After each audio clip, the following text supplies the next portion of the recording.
Du 1er au 11 juillet se déroulent les championnats d'Europe de volley sourd. 10 nations se sont donné rendez-vous à Paris à la halle Georges Carpentier avec des équipes masculines et féminines.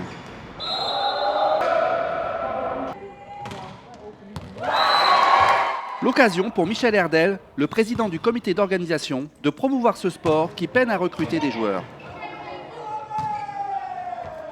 Cette découverte pour le public qui n'a jamais vu le volley sourd. Et là, ils s'en rendent compte, ils disent « Ah, mais c'est pas mal » et ils peuvent participer aussi.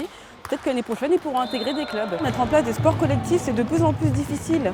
Et on a de temps en temps 10-15 sourds. Donc pour tout ce qui est sport individuel, ça va. Mais pour tout ce qui est sport collectif, c'est difficile. Et là, nous avons la chance de faire les championnats d'Europe. Et avant que tout ceci s'arrête, nous espérons pouvoir ramener des personnes. Et là, c'est vraiment la dernière chance pour le volley sourd. Paradoxalement, la bonne intégration des personnes sourdes dans la société française prive les clubs de joueurs.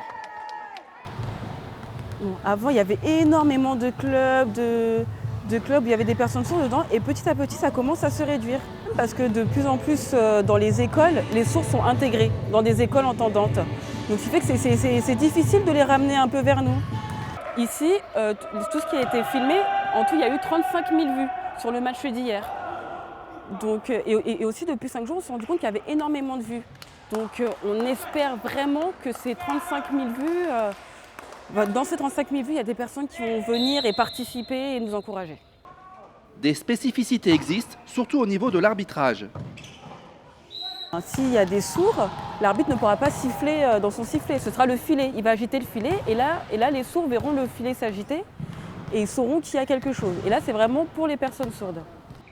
Quoi qu'il en soit, le spectacle est bien là, alors n'hésitez pas à venir les encourager à la halle Carpentier, dans le 13e arrondissement de Paris.